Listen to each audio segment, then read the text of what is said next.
சிங்கதர் தர்கா அது போற வழி இந்த இடத்துல தெரியுது. இங்க வழியே இடைக்காலத்துல சில பிணங்களை புதைச்சு புதிய அடையாளங்களையும் உருவாக்கி இருக்கிறாங்க. தர்காவுக்கும் நெல்லித்தோப்புக்கும் நாம உரிமை கோரல, அவங்க போறக்கூடிய இந்த படிப்பாதைக்கும் நம்ம உரிமை கோரல. நாம நம்முடைய காசி விஸ்வநாதர் ஆலயம், பல்லத்தி மரம், தீபத்தூண் இதெல்லாமே முருகனுக்கு சொந்தமானது. தீர்த்தம் நம்முடைய 15 தீர்த்தங்கள் இங்க இருக்குது. இவ்வாறு புதுசு புதுசா கொண்டு போனவங்களை போச்சிருக்காங்க, புது புது அடையாளங்களை உருவாக்குறாங்க. சரி, தர்கானா அதோட முடிச்சுக்கணும்ல.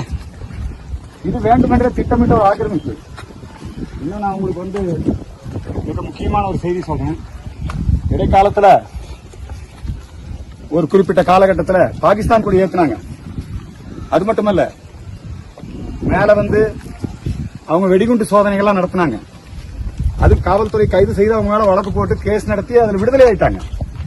ஆனா ஒரு தேசவிரோத காரியங்களுக்கு இந்த தர்காவை மையமாக வச்சு, உள்ளூர் முஸ்லீம்களுக்கு இது சம்பந்தம் கிடையாது, இந்த தர்காவை மையமாக வச்சு ஒட்டுமொத்த இந்த மலையும் ஆக்கிரமிக்கணும்னு ஒரு தரப்பு முயற்சி பண்ணுது. கோயில் நிர்வாகம் அதுக்கான ஒத்துழைப்பு கொடுக்குது. கல்லத்தி மரத்துல இன்னைக்கு பிறைக்கொடியை கட்டி இருக்கிறதுங்கிறது மிக தவறான முன்னுதாரணம். ஆகவே அது சம்பந்தமான புகார் மனுவை நாம் இன்றைக்கு சமர்ப்பித்திருக்கிறோம்.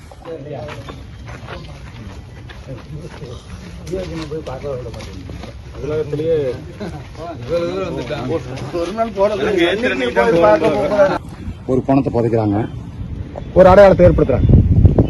இதை ஆக்கிரமிப்பு தான். இதுவரைக்கும் 9க்கும் மேற்பட்ட பிணங்களை இங்கே புதைத்திருக்கிறார்கள்.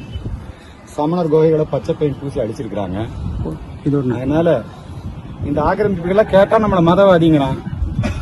இது என்ன அநியாயமா இருக்குது. ஆகவே காசி விஸ்வநாதர் அருளோடு இந்த மலையை மீட்கும் போராட்டம் காத்திடுவோம்.